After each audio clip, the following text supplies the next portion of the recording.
7, which almost took my mind off the cellar. As holder of our lease, he believes that he should never pay a cent for dinner in our establishment. If we didn't comp him and his friends, he would find ways to make us miserable, so we oblige. He never says thank you, and he usually finds something to complain about.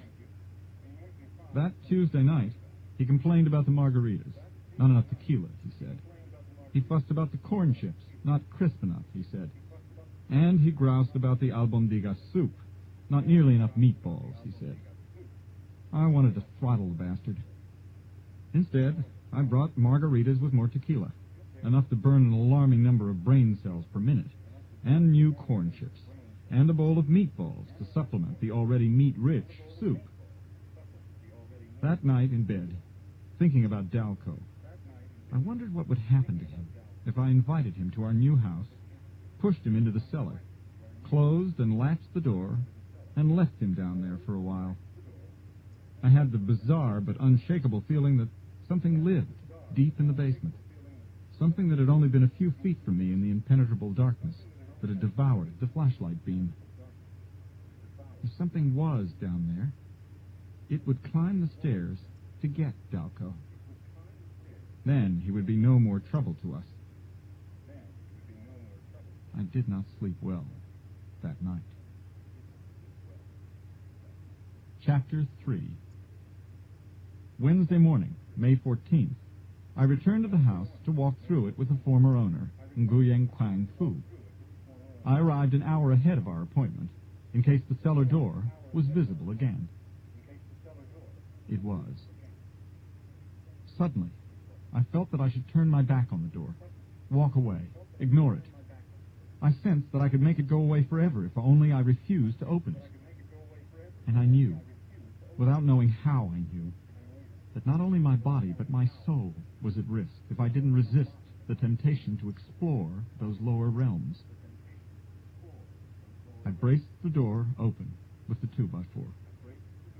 I went down into the darkness with the flashlight. More than 10 stories underground, I stopped on the landing with the flanking archways. The stink of rotting vegetables came from the branching stairwell to the left. The foul aroma of rancid fish heads arose from the right.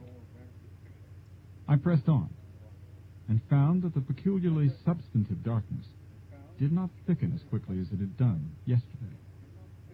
I was able to go deeper than before, as if the darkness knew me better now and welcomed me into more intimate regions of its domain.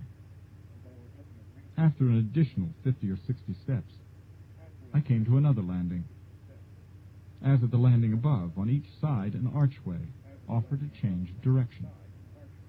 On the left, I found another short hall leading to another set of stairs that descended into pulsing, shifting, malignant blackness, as impervious to light as a pool of oil.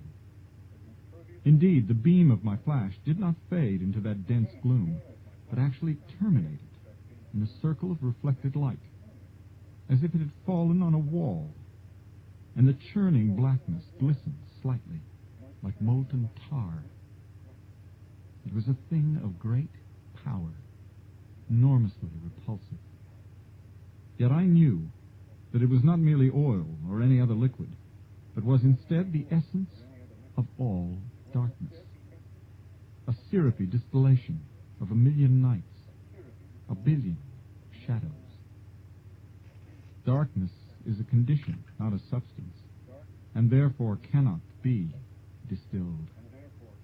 Yet here was that impossible extract, ancient and pure, concentrate of night, the vast blackness of interstellar space, decocted until it had been rendered into an oozing sludge. And it was evil. I backed away and returned to the main stairwell. I did not inspect the branching stairs beyond the archway on the right, because I knew I would find the same malevolent distillate waiting down there, slowly, churning, churning. In the main stairwell, I descended only a little farther before encountering the same foul presence. It rose like a wall in front of me, or like a frozen tide. I stood 2 steps from it, shaking uncontrollably with fear. I reached forward. I put a hand against the pulsing mass of blackness. It was cold. I reached forward a bit farther. My hand disappeared to the wrist.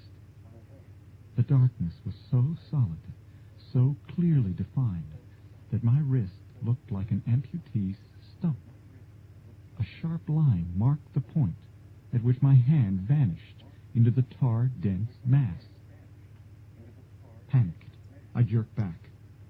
My hand had not been amputated after all. It was still attached to my arm. I wiggled my fingers. Looking up from my hand, straight into the gelid darkness before me, I suddenly knew that it was aware of me.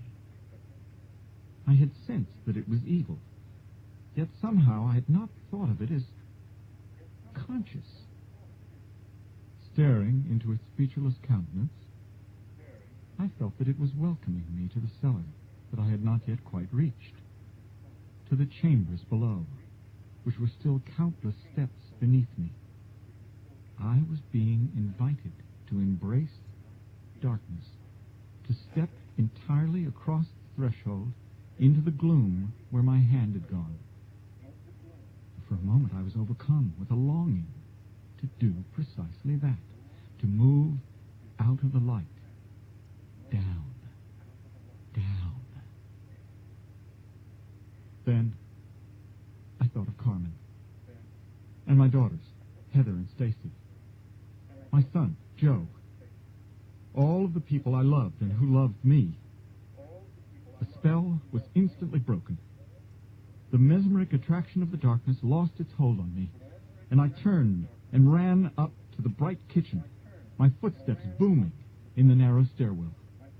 Sun streamed through the big windows. I pulled the 2x4 out of the way, slammed the cellar door. I willed it to vanish, but it remained. I'm nuts, I said aloud. Stark, raving crazy. But I knew that I was sane. It was the world that had gone mad, not I. 20 minutes later, Nguyen Quang Fu arrived, as scheduled, to explain all the peculiarities of the house that we had bought from him. I met him at the front door, and the moment that I saw him, I knew why the impossible cellar had appeared, and what purpose it was meant to serve. Mr. Gonzalez? He asked. Yes. I am Nguyen Quang Fu. He was not merely Nguyen Quang Fu. He was also the torture master. In Vietnam, he had ordered me strapped to a bench, and had, for more than an hour, beat the soles of my feet with a wooden baton, until each blow jarred through the bones of my legs and hips, through my rib cage, up my spine, to the top of my skull, which felt as if it might explode. He had ordered me bound hand and foot, and submerged me in a tank of water fouled with urine from other prisoners who had been subjected to the ordeal before me. Just when I thought I could hold my breath no longer, when my lungs were burning, when my ears were ringing, when my heart was thundering, when every fiber of my being strained toward death, I was hoisted into the air and allowed a few breaths before being plunged beneath the surface again. He had ordered that wires be attached to my genitals, and he had given me countless jolts of electricity. Helpless, I had watched him beat a friend of mine to death, and I'd seen him tear out another friend's eye with a stiletto, merely for cursing the soldier who had served him yet another bowl of weevil-infested rice. I had absolutely no doubt of his identity. The memory of the torture master's face was branded forever in my mind, burned into the very tissue of my brain by the worst heat of all, hatred. And he had aged much better than I had. He looked only 2 or 3 years older than when I'd last seen him. "Pleased to meet you," I said. "Likewise," he said, as I ushered him into the house. His voice was as memorable as his face. Soft, low, and somehow cold. The voice that a snake might have if serpents could speak. We shook hands. He was 5'10", tall for a Vietnamese. He had a long face with prominent cheekbones, a sharp nose, a thin mouth, and a delicate jaw. His eyes were deeply set, and as strange as they had been in Nam. In that prison camp, I had not known his name. Perhaps it had been Nguyen Quang Phu, or perhaps that was a false identity that he had assumed when he sought asylum in the United States. "You have bought a wonderful house," he said. "We like it very much," I said. "I was happy here," he said, smiling, nodding, looking around at the empty living room. "Very happy." Why had he left Nam? He had been on the winning side. Well, maybe he'd fallen out with some of his comrades. Or perhaps the state had assigned him to hard farm labor, or to the mines, or to some other task that he knew would destroy his health and kill him before his time. Perhaps he had gone to sea in a small boat, when the state no longer chose to give him a position of high authority. The reason for his emigration was of no importance to me. All that mattered was that he was here. The moment I saw him and realized who he was, I knew that he would not leave the house alive. I would never permit his escape. "There's not much to point out," he said. "There's one drawer in the master bathroom cabinets that runs off the track now and then. And the pull-down attic stairs in the closet have a small problem sometimes, but that's easily remedied. I'll show you." I'd appreciate that. He did not recognize me. I suppose he'd tortured too many men to be able to recall any single victim of his sadistic urges. All prisoners who suffered and died at his hands had probably blurred into one faceless target. The torturer had cared nothing about the individual to whom he'd given an advanced taste of hell. To Nguyen Quang Phu, each man on the rack was the same as the one before, prized not for his unique qualities, but for his ability to scream and bleed, for his eagerness to grovel at the feet of his tormentor. As he led me through the house, he also gave me the names of reliable plumbers and electricians and air conditioner repairmen in the neighborhood, plus the name of the artisan who had created the stained glass windows in 2 rooms. "If one should be badly damaged, you'll want it repaired by the man who made it." I will never know how I restrained myself from attacking him with my bare hands. More incredible still, neither my face nor my voice revealed my inner tension. He was utterly unaware of the danger into which he had stepped. In the kitchen, after he had shown me the unusual placement of the restart switch on the garbage disposal beneath the sink, I asked him if, during rainstorms, there was a problem with seepage in the cellar. He blinked at me. His soft, cold voice rose slightly. "Cellar?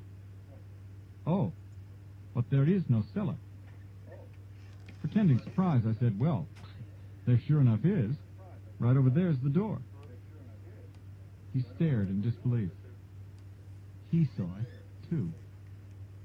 I interpreted his ability to see the door as a sign that destiny was being served here, and that I would be doing nothing wrong if I simply assisted fate. Retrieving the flashlight from the counter, I opened the door. Protesting that no such door had existed while he had lived in the house, the torture master moved past me in a state of high astonishment and curiosity. He went through the door, onto the upper landing. "Light switch doesn't work," I said, crowding in behind him, pointing the flashlight down past him. "But we'll see well enough with this." "But where? How? You don't really mean you never noticed the cellar?" I said, forcing a laugh. "Come now, are you joking with me or what?" As if weightless with amazement, he drifted downward from one step to